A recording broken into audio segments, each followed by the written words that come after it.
Une fois de plus, je suis dans l'obligation de dire que nous sommes vraiment gâtés par la chorale. Le chant, les chants étaient choisis d'une manière appropriée et démontrent que l'Esprit de Dieu est à l'œuvre. Je dois dire que sans les différentes chorales, sans nos musiciens, nos rencontres ici ne seraient pas aussi bonnes. Si vous me permettez de prendre une illustration du foot,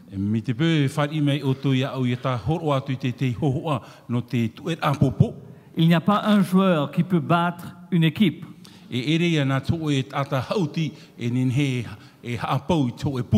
Le gardien de but à lui-même ne peut pas scorer des goals.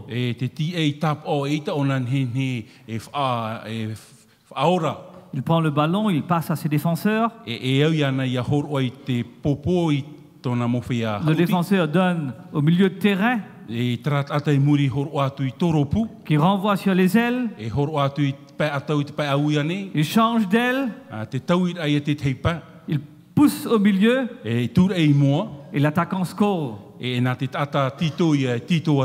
donc tous ceux qui ont été présents pour officier, pour chanter, pour jouer de la musique,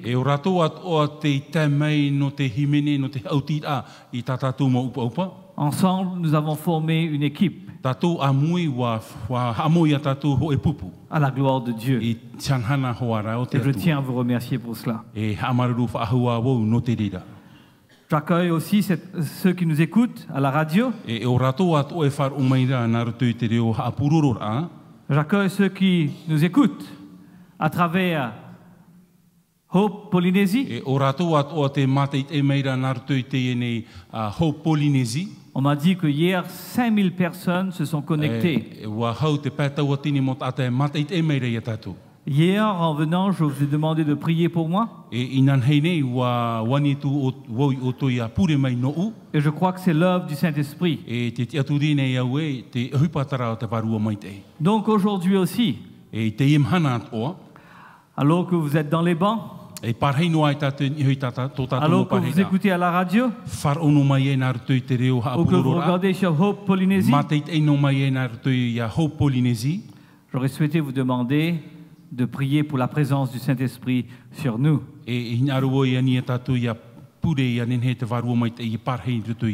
Aujourd'hui, j'étais à l'île de Montréal et j'ai rencontré une dame, Dorina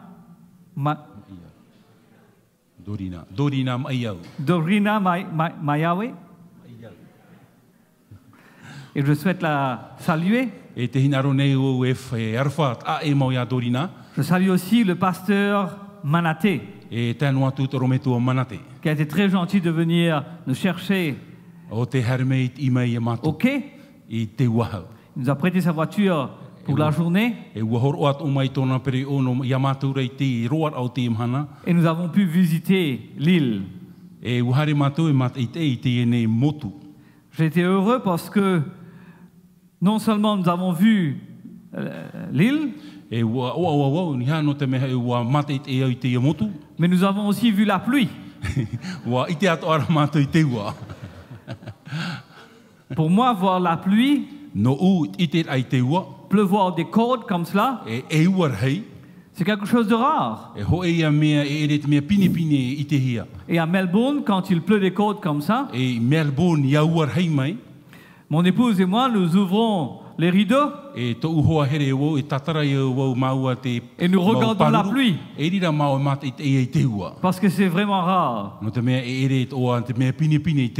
C'est ce que vous ferez, vous, si vous voyez la neige.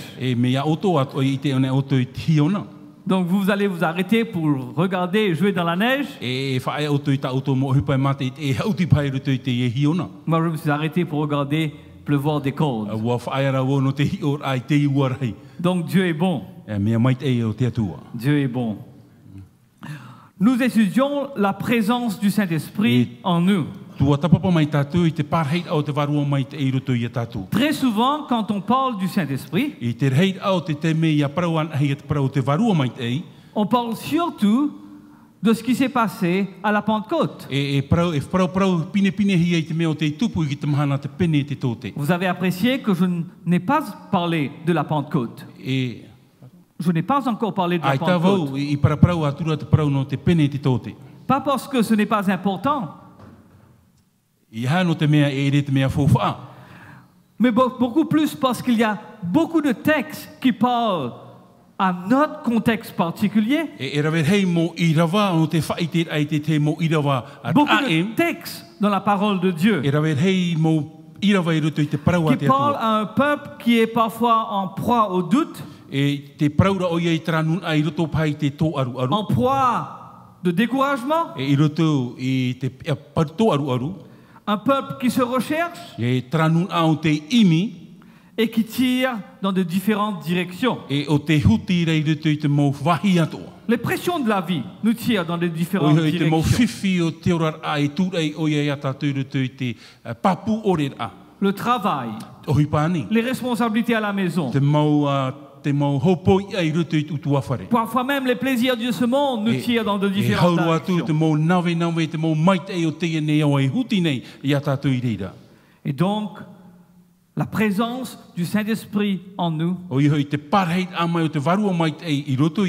a été étudiée d'une autre perspective, une perspective autre qu'à le chapitre 2.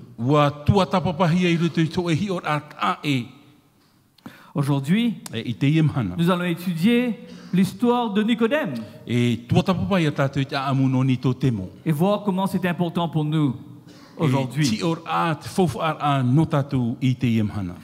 Je vous ai introduit au mot shalom. Je vais donc aujourd'hui vous introduire au mot shalom en grec. D'accord? Le mot shalom en grec. Avez-vous connu une personne du nom de René? Y a-t-il quelqu'un qui s'appelle René ici? Y a-t-il... Pardon? Oh, il est en bas, il est Jack. Donc vous avez un Jack qui s'appelle René. Si vous avez besoin de lui, est-ce que cela vous arrive de dire « Hé René » Et René. Ok? Avez-vous déjà dit « Hé René » Le mot grec pour shalom c'est Erené. Le mot grec pour shalom, c'est Erené. Quand vous allez ce soir, vous allez voir le frère Jack, vous allez lui faire l'accolade, et vous allez lui dire Erené. Les premiers chrétiens se saluaient en se disant Erené soy. Que la paix de Dieu soit avec vous. Je vous dis cela, je vous introduis aujourd'hui au mot shalom en grec. Parce qu'on va parler d'un concept grec. Le concept grec s'appelle syncrésis. Syncrésis veut dire être jugé l'un à côté de l'autre, être mis en parallèle. Les anciens écrivains grecs aimaient mettre les gens en parallèle, les comparer les uns avec les autres, les mettre l'un à côté de l'autre. Par exemple, il y a un auteur qui va comparer Isocrate et Thisus. Ils se bagarraient pour avoir Hélène de Troie. Et comme vous savez, Hélène de Troie était très belle, une très belle femme. Et tout le monde pensait, la personne, la ville qui a Hélène de Troie est la plus grande ville. Elle était tellement belle.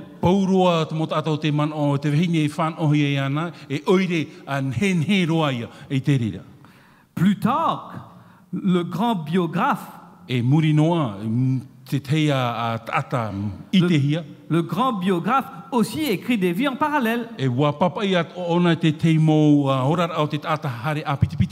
Par exemple, il va écrire l'histoire de César, Jules César.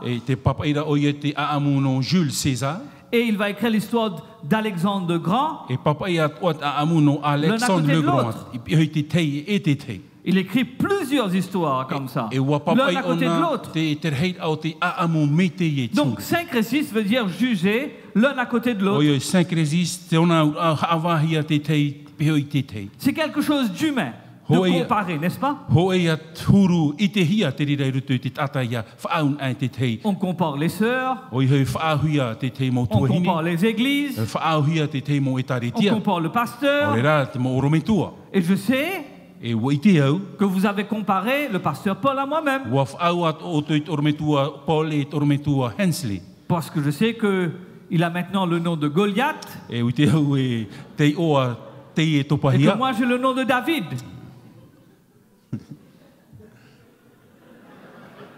J'ai donc apporté un petit présent pour Goliath.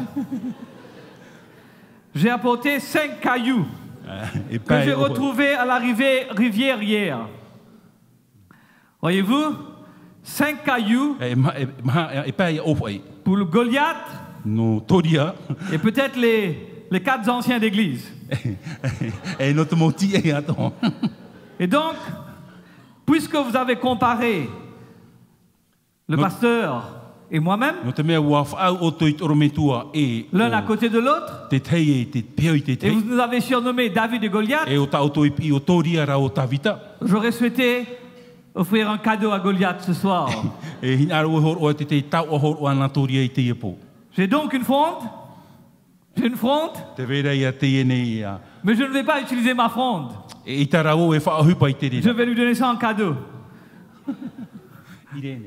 Irénée, pour lui dire justement, Irénée Soy, que la paix de Dieu soit avec toi. Vas-y.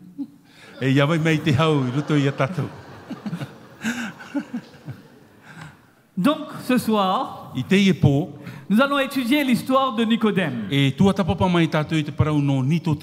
Mais remarquez que Jean écrit l'histoire de Nicodème. Et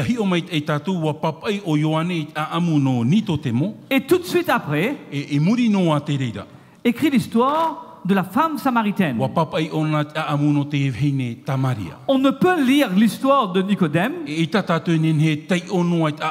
sans aussi lire l'histoire de la femme samaritaine.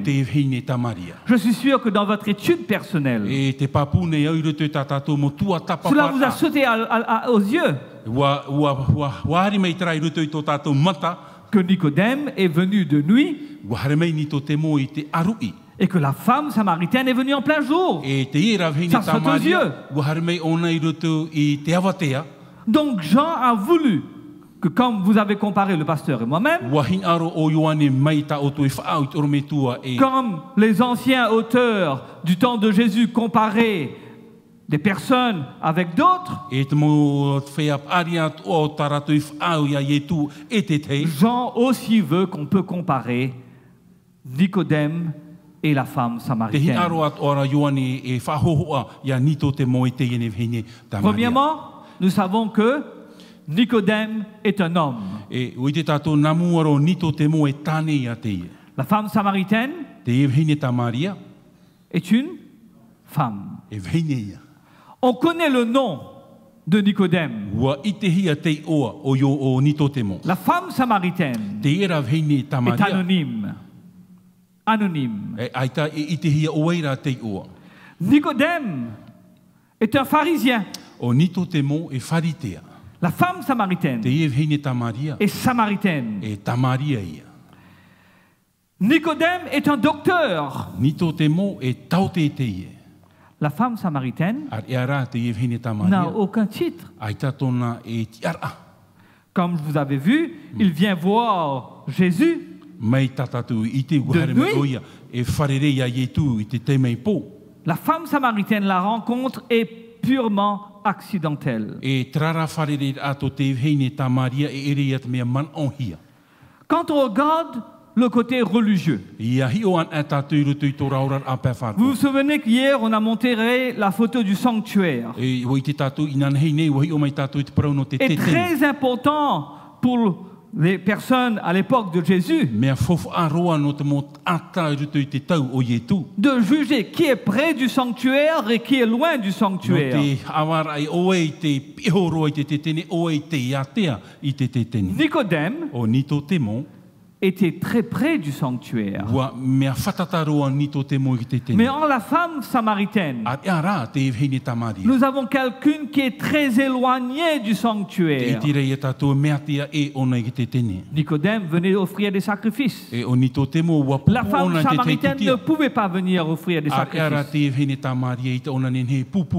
D'ailleurs, l'histoire nous dit que les Juifs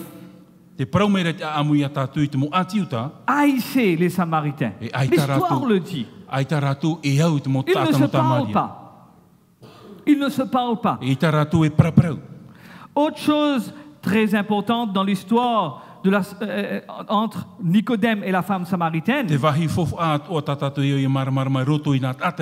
c'est une histoire d'honneur. Aujourd'hui, la chose la plus importante par laquelle on juge des gens, c'est l'argent. On regarde, est-ce qu'il est riche ou il est pauvre. Donc, la voiture qu'on roule, la maison dans laquelle on vit, l'endroit où on vit, forment les choses pour lesquelles on juge quelqu'un. Est-ce qu'il est haut dans la société ou très bas dans la société? Mais à l'époque de Jésus, c'était l'honneur. L'honneur était très important. Un homme était plus honorable qu'une femme. Un pharisien était plus honorable qu'une samaritaine. Un docteur est beaucoup plus honorable qu'une femme qui n'a pas d'enfant.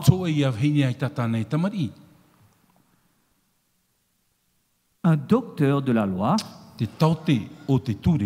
est plus honorable qu'une femme qui a 5 maris. Une femme est honorable par rapport à sa chasteté. Elle doit être chaste. Une femme avec 5 maris, là, c'est pas bon. Donc, en Nicodème, nous avons quelqu'un de très honorable,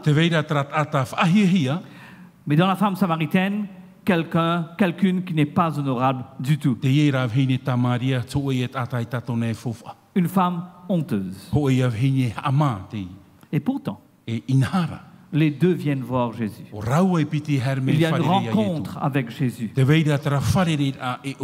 Permettez-moi de premièrement prendre l'histoire de la femme samaritaine et puis nous allons entrer avec Nicodème.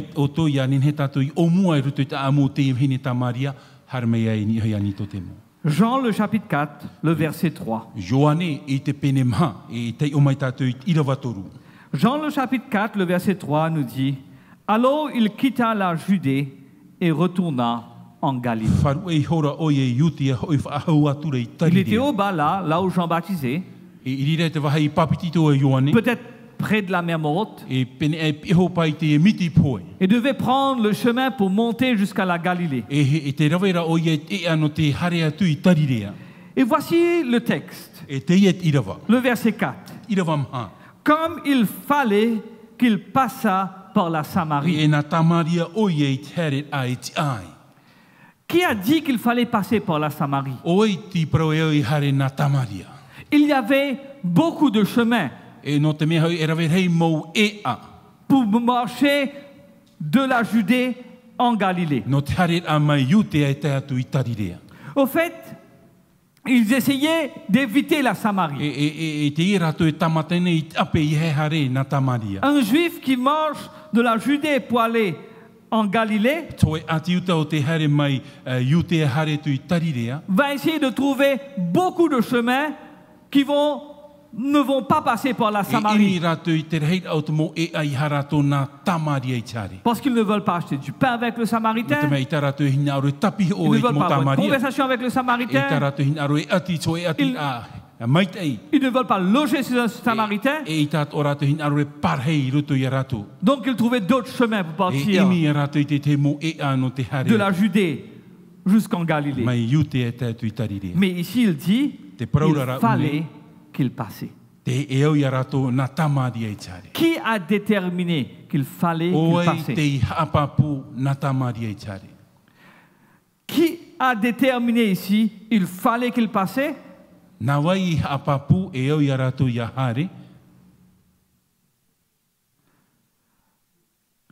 Jésus n'avait pas pu déterminer cela. Parce que sinon le texte aurait dit Jésus décida de passer par la Samarie. Mais le texte dit il fallait qu'il passe par la Samarie. En d'autres mots, il était nécessaire qu'il passe par la Samarie. Qui détermine que c'est nécessaire?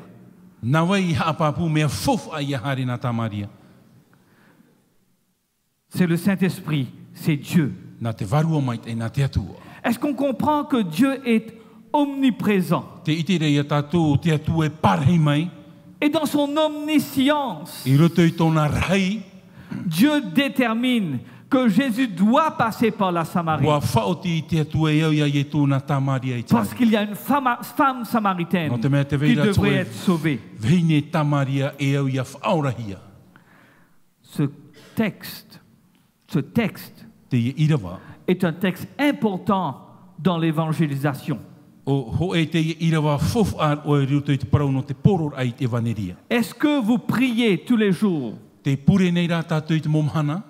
pour demander à Dieu de vous montrer les personnes avec lesquelles vous devez parler de Jésus? Est-ce que vous priez pour demander à Dieu, montre-moi les personnes chez qui le Saint-Esprit déjà fait son œuvre?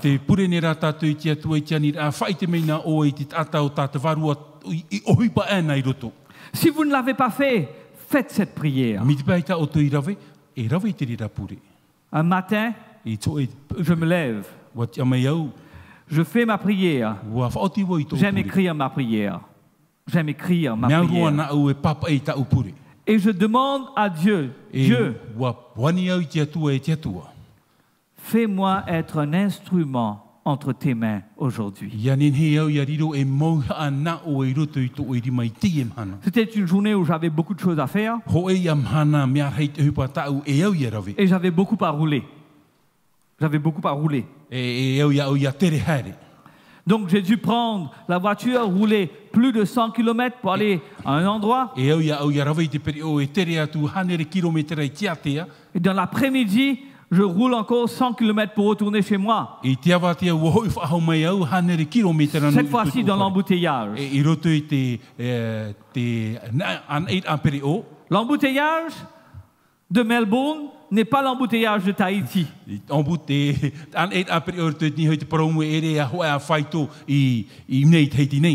Quand c'est l'heure de pointe à Melbourne,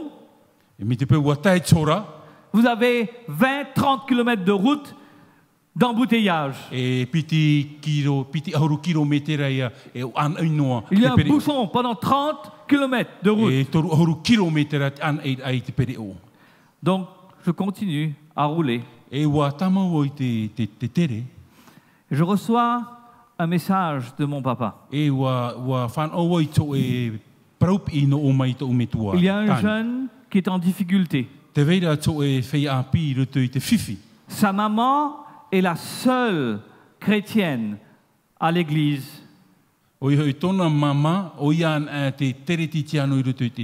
n'a plus de sous. Il a perdu son travail. Et c'est tout ce que mon père me demande. Je lui demande de m'envoyer l'adresse. Voilà, en m'envoyant l'adresse, j'étais tout près de sa maison.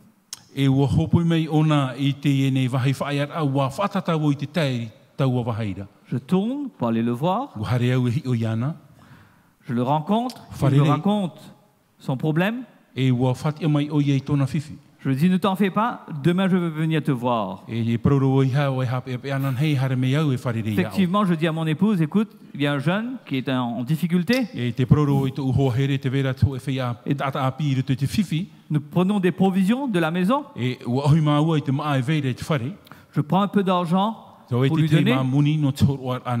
Je vais le voir, je lui donne les provisions. Je lui remets l'argent. Je lui dis, cet argent va te dépanner. Cet argent va te dépanner. Tu pourras aller maintenant prendre le train pour trouver du travail.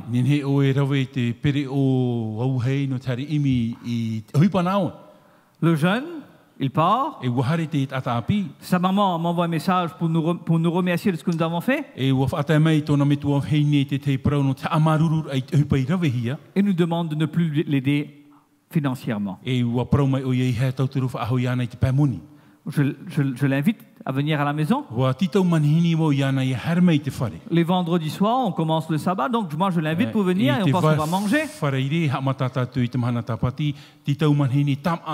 Bonne nourriture. Le curry. Le curry, oui, c'est bon. Et du rôti, paratha. Oui. Avant de commencer, on dit on va faire la prière. Vous savez, je me suis dit, sûrement parce qu'il a vu l'amour du Christ, il va être touché. Au milieu de la prière, je regarde un tout petit coup. Et je vois le jeune alors qu'on est en train de prier, en train de regarder son téléphone.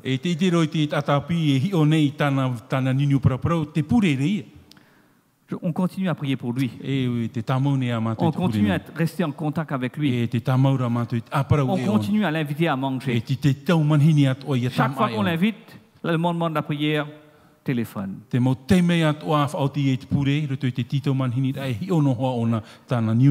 Il rentre à Maurice. Il rentre à Maurice. Arrivé le sabbat, il dit à sa maman, je veux partir à l'église avec toi. Quelque temps après, il demande des études bibliques. Mon papa va lui donner des études bibliques. Pas longtemps après, il se fait baptiser. Et même s'il a étudié à Melbourne et aurait pu travailler dans beaucoup d'endroits à Maurice, il demande à travailler au collège adventiste. Il trouve une jolie petite fille, jolie petite Mauricienne. Et il se marie. Parfois, il est nécessaire. Et ce mot, il est nécessaire, est un mot inspiré par le Saint-Esprit. Parce que dans son omniscience, il sait qui sont les personnes qui ont besoin de Christ. Il sait quel cheminement cette personne va faire. La méthode du Christ est une chose importante. Et nous allons voir la méthode du Christ ici. Parce que la femme samaritaine dit donne-moi à boire. Pardon, Jésus dit donne-moi à boire. La femme samaritaine est surprise. Toi, juste, tu me parles? Un homme, tu me parles? Et donc Jésus lui répond, verset 10. Si tu connaissais le don de Dieu, et celui qui te dit donne-moi à boire, tu lui aurais demandé à boire et il t'aurait donné de l'eau vive. Maintenant, la femme samaritaine, sa tête commence à tourner. Elle réfléchit bien, elle dit, tu n'as rien pour puiser de l'eau. Mais tu dis que tu peux me donner de l'eau vive. Pour la femme samaritaine, recevoir l'eau vive est merveilleux. Parce qu'elle devait venir à midi pour prendre de l'eau. Si vous êtes déjà parti en Israël, vous savez qu'à midi il fait très chaud. Nous sommes partis à la mer Morte et nous voulons aller nous jeter dans la mer Morte. Un peu comme sur les plages de Montréal, on a voulu aller se jeter parmi les requins. Notre guide nous a dit,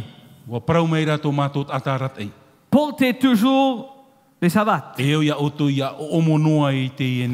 Parce que si vous marchez 5 minutes pieds nus, c'est pas la mer Morte que vous allez partir. C'est le pied mort qui va partir à l'hôpital. La plante du pied allait être brûlée. Moi, j'ai essayé de retirer mon pied. Marcher 2 minutes. Il fallait tout de suite remettre la savate. Parce que les cailloux là étaient vraiment chauds. Donc la femme samaritaine, venant prendre de l'eau à midi, apprend que Jésus peut lui donner de l'eau vive. Pense déjà à sa situation et pense qu'elle n'a plus besoin de venir pour prendre cette eau. Et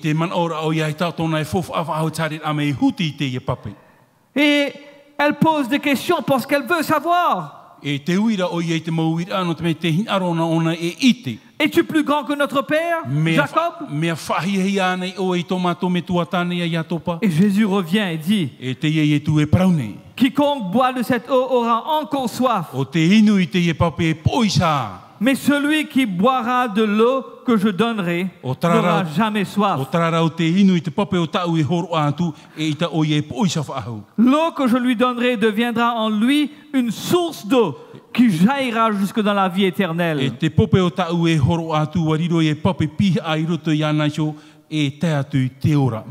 La femme samaritaine commence à penser,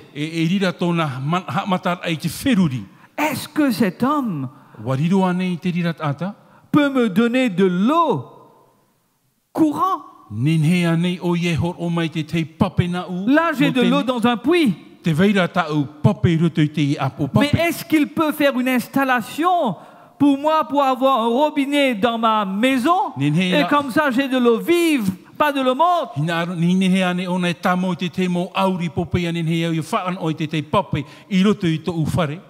La femme samaritaine, les yeux grands ouverts,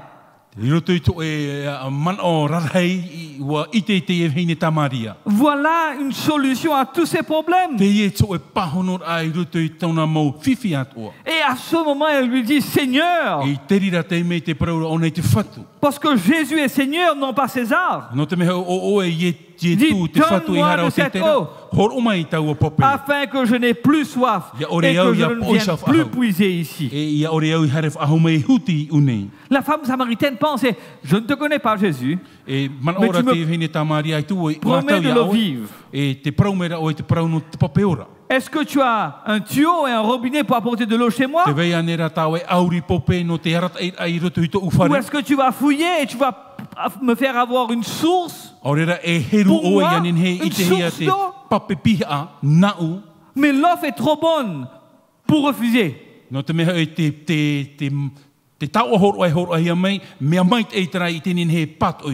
Vous savez, une fois, je regardais les personnes qui avaient des téléphones portables. Et je me demandais, quand est-ce que je pourrais avoir un téléphone portable? Quand est-ce que je pourrais avoir un téléphone portable? Parce que le prix était exorbitant. Alors je commençais à mettre un peu de sous de côté. Et un ami un jour vient me voir. On était encore à l'île Maurice. Il me dit, et toi, Mauritius Telecom.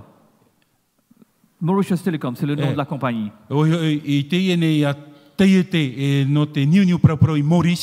Est en train de vendre des téléphones pour 1000 roupies. 1000 roupies, c'est à peu près 25 euros.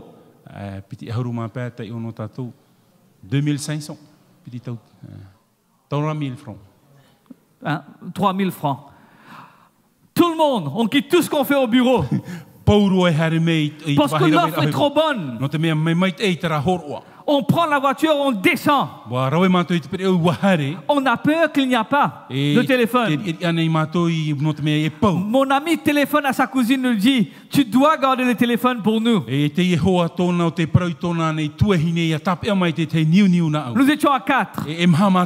Nous avions moi-même, mon ami, le responsable de jeunesse, le responsable de l'école du sabbat de l'activité laïque. Nous sommes entrés dans ma voiture et là j'ai roulé vite. Parce que l'offre était trop bonne. Nous ne voulions pas rater cette offre. Et donc la femme samaritaine voit que l'offre est tellement bonne. Elle ne veut pas rater cette offre. Elle ne peut pas rater cette offre. Qui, moi, femme samaritaine, ce juif-là est en train de me offrir de l'eau vive. Donc je n'ai pas à venir à midi en plein soleil. Je n'ai pas à avoir peur de l'eau propre que les autres ont jetée sur moi. Parce qu'elle savait, elle avait 5 maris. Et dans cette culture, vous avez 5 maris, vous venez puiser de l'eau, là les femmes disent... Les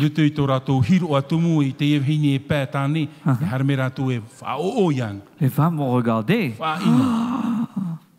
Regarde qui est venu. Hein? Ils vont rentrer chez eux. Tu ne sais pas qui est venu aujourd'hui. Donc très comment est-ce qu'elle a osé? Elle a osé. Elle a dû tout payer. N'est-ce pas? Oui. Donc, vous savez, pasteur, oui. Une dame utilise 4 fois plus de mots que l'homme. C'est pourquoi, à chaque fois que la dame, l'épouse, parle à son mari, elle doit répéter 3 fois. Je suis sûr que quand votre épouse, pasteur, une seule fois.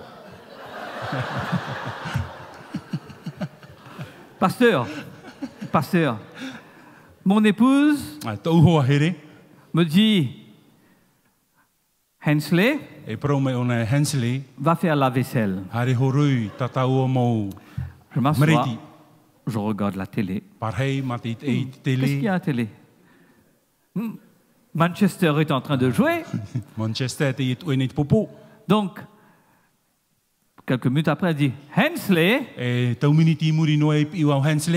va faire la vaisselle. Quelques minutes après, elle dit, Hensley, la vaisselle. Je me lève et je dis, hey, tu n'as qu'à parler gentiment et je ferai la vaisselle. Pourquoi tu as dû parler aussi fort que tu dois parler aussi fort que cela? On dit, la dame là, les dames doivent utiliser 4 fois plus de mots que l'homme pendant la journée. Ouais. Donc, si la femme samaritaine venait au puits le matin, les dames là auraient utilisé tous les mots là, hein, ils auraient utilisé tous les mots chez la femme samaritaine. Donc pour éviter les racontars, pour éviter l'opprobre, elle préfère venir à midi quand il fait très chaud. Mais l'offre de Jésus, c'était une source d'eau. C'était de l'eau vive. C'était de l'eau vive jusque dans la vie éternelle. Et donc, elle voit cette offre. Elle dit, Seigneur, donne-moi cette eau. Et voilà Jésus qui lui dit, va, appelle ton mari. Vous connaissez l'histoire. La femme samaritaine entre sur la défensive maintenant. Et je n'ai point de mari. Et Jésus dit, tu as raison de dire, je n'ai point de mari. Quand tu as eu 5 maris. Et celui que tu as maintenant n'est pas ton mari. La femme dit, je vois que tu es un prophète. Je vois que tu es un prophète et notre père ont adoré sur cette montagne. Et vous dites que le lieu où il faut adorer est à Jérusalem.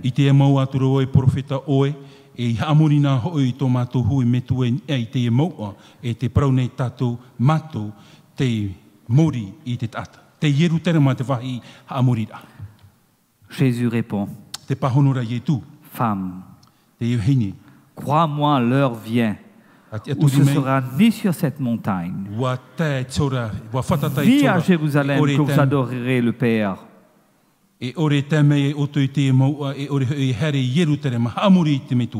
Mais l'heure vient, verset 23, et elle est déjà venue, où les vrais adorateurs adoreront le Père en esprit et en vérité. Car ce sont là les adorateurs que le Père demande. Dieu est esprit. Et il faut qu'il l'adore en esprit et en vérité. Il fallait que Jésus passe par la Samarie pour dire à la femme samaritaine qu'il faut adorer en esprit. Pour dire qu'il faut adorer en vérité. Pour lui annoncer que c'est lui le Messie, le sauveur de Jérusalem et le sauveur du monde entier. Cette femme samaritaine devient la première missionnaire quand elle va prendre tout son village et les amener à Jésus. Voyez-vous une continuation d'hier? Voyez-vous une continuation de notre étude d'hier? Voyez-vous que lorsque la femme samaritaine a été apportée à Jésus, son rôle était de partir et d'apporter tout son village vers Jésus. Mes amis, quel est votre village? Est-ce que c'est un collègue du travail? Est-ce que c'est un enfant qui a quitté le Seigneur? Est-ce que c'est un père, une mère? Est-ce que c'est un oncle, une tante? Est-ce que c'est un voisin? Quel est votre village? La femme samaritaine est devenu la première missionnaire parce qu'il était nécessaire que Jésus passe de la Judée en Galilée par Samarie. On vient maintenant avec l'histoire de Nicodème. Nicodème, lui, comme nous l'avons vu, docteur de la loi, vient vers Jésus de nuit. Et Jésus lui dit, en vérité, je te le dis,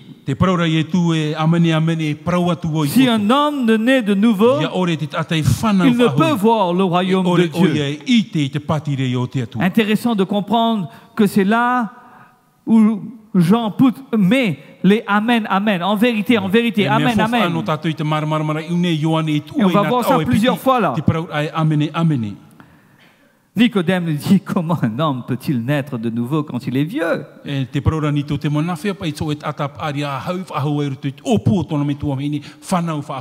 Est-ce qu'il peut? Est-ce que pasteur là peut entrer dans le sein de sa mère et renaître?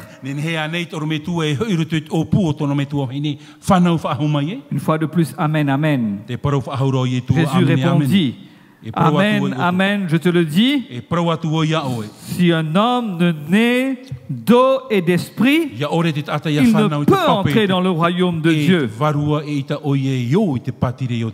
Quand ce qui est né de la chair est chair, et ce qui est né de l'esprit est esprit. Ne t'étonne pas que je t'ai dit, il faut que vous naissiez de nouveau. Nicodème, docteur de la loi, honorable, homme qu'il est, pas une femme, respectable et respecté par les autres. Un homme qui est près du système du sanctuaire. Il n'est pas loin du système du sanctuaire comme la femme samaritaine.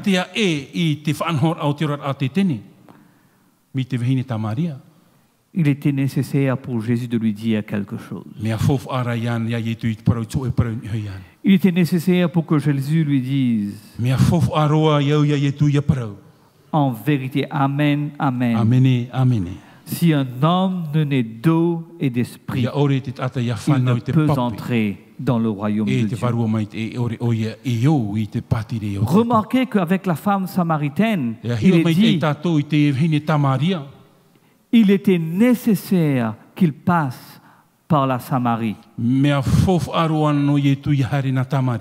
Le verset 7 utilise encore ce mot nécessaire. Dans la plupart de vos Bibles, c'est le mot faux, F-A-U-T. C'est le mot faux, F-A-U-T. Il faut que. Il est nécessaire que vous naissiez de nouveau.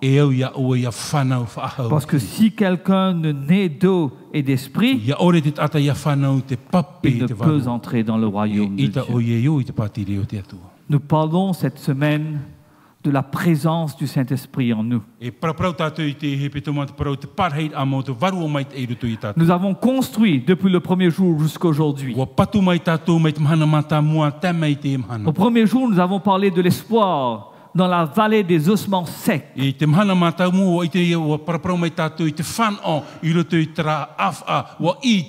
Donc il y a l'espoir pour tout le monde. Hier, nous avons parlé.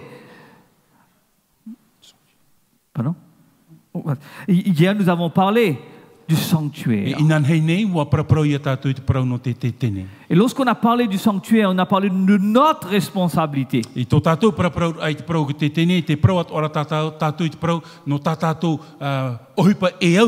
Pas uniquement de la responsabilité du pasteur, mais de la responsabilité collective. On construit.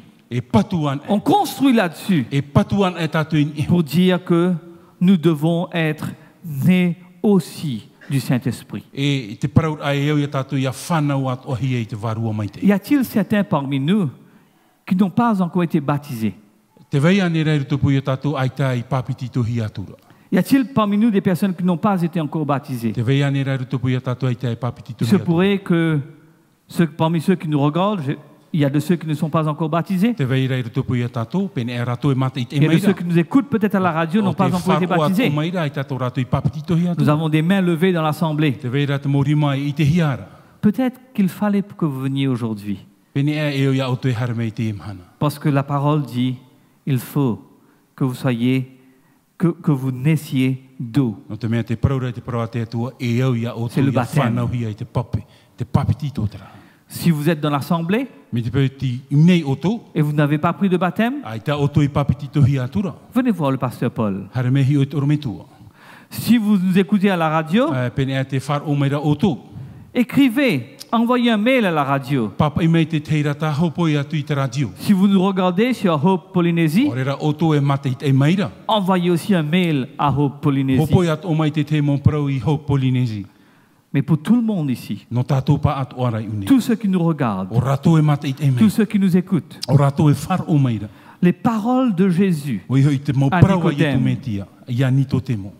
est important. Il faut que vous naissiez de nouveau. Il faut que nous connaissions une naissance par le Saint-Esprit. Il faut que notre prière soit baptise-nous, Seigneur, du Saint-Esprit. Il faut que notre prière soit Esprit du Dieu vivant, habite en nous. Il faut que ce soit, comme le cantique dit, comme une terre altérée soupire après les eaux du ciel. Ainsi mon âme soupire après toi, ô Dieu du ciel. Nous devons soupirer après le Saint-Esprit. Demander la présence du Saint-Esprit. Mes amis, la parole de Dieu à Nicodème est une parole fortuite pour nous aujourd'hui. Cette parole nous rappelle que c'est important pour nous aussi de naître de l'Esprit. Qu'il est important pour nous de réclamer la puissance du Saint-Esprit dans nos corps. De réclamer la puissance du Saint-Esprit en nous. Mes amis, ne quittez pas ce lieu. N'éteignez pas vos radios. Ne débranchez pas de Polynésie Hope sans que vous ne demandiez la présence du Saint-Esprit aujourd'hui. Le Saint-Esprit est un cadeau de Dieu qui nous est présenté ce soir. C'est un cadeau de Dieu qu'il veut offrir à chacun d'entre nous ce soir. Jésus nous lance un défi, il nous demande de demander le Saint-Esprit. Et cet esprit sera reçu. Jésus a rassemblé ses disciples.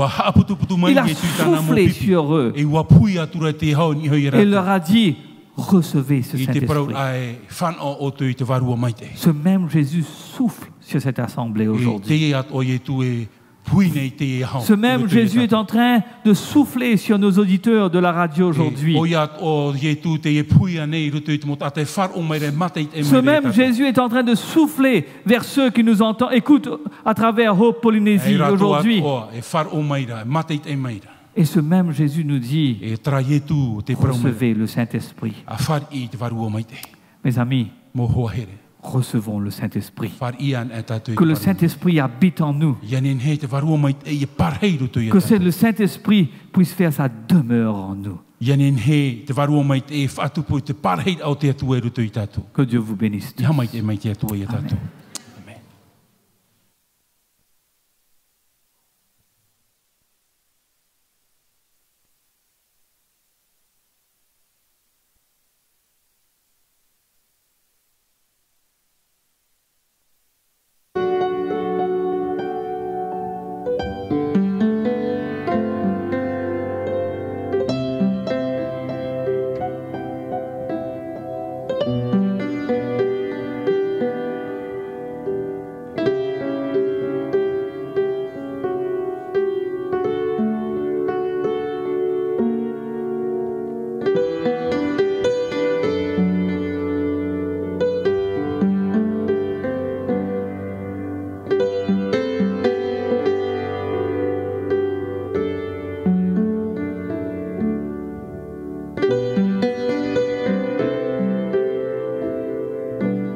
Divine flamme, ô Jésus, tu nous as toujours promis que tu reviendrais et qu'en ce jour de gloire, je te verrai alors face à face. Mais qu'en attendant ce si glorieux jour, tu nous enverrais ton Esprit Saint, le Consolateur. Je veux proclamer ton amour infini, le partager autour de moi. Ô Jésus, change mon cœur. À toi seul, je veux tant ressembler. Déverse sur nous ton Esprit Saint, ô Dieu. Viens, ô viens Saint-Esprit. Ô divine flamme, que ta lumière remplisse ma vie. Dirige mes pas, oui, change mon cœur. Fais de moi un porteur de lumière. Dieu Tout-Puissant, Dieu Parole de vie, reviens bientôt. Éclaire-moi, éclaire mes pas, ô divine flamme. Que cette louange en l'honneur de notre Dieu soit la nôtre.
Te tau e piriai, te uputa o tonana aroha.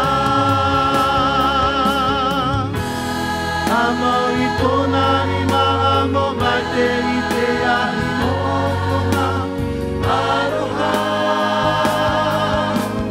Ia mai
Avant de prier, je vous rappelle que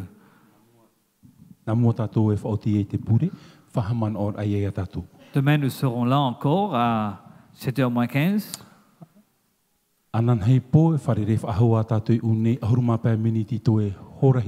J'espère que vous allez nous honorer par votre présence. Si vous nous recevez à la radio, que vous allez être là à 7h moins 15 à la radio. Et si vous nous recevez par Hope Polynésie, que vous allez vous brancher à cette même heure. Demain, nous allons parler d'être menés par l'Esprit. Comme je vous l'ai dit, nous sommes en train de construire. Et demain, c'est une étape très importante. C'est une étape très importante dans la construction de notre compréhension du travail du Saint-Esprit dans nos vies. Donc j'espère que vous serez présents ici à l'église de Haroué, à la radio ou sur Hope Polynésie. Prions ensemble. Seigneur notre Dieu, te remercions pour notre étude aujourd'hui.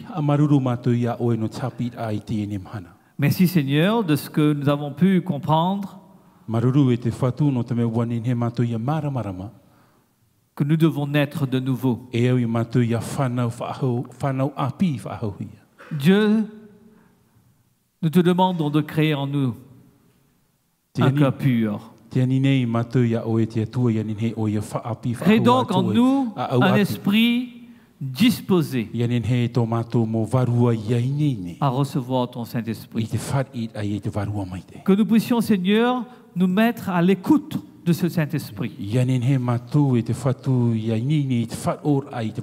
Et dans notre engagement missionnaire, que le Saint-Esprit puisse nous conduire et nous diriger. Bénis-nous, Seigneur, quand nous t'en prions au nom de Jésus. Amen. Amen.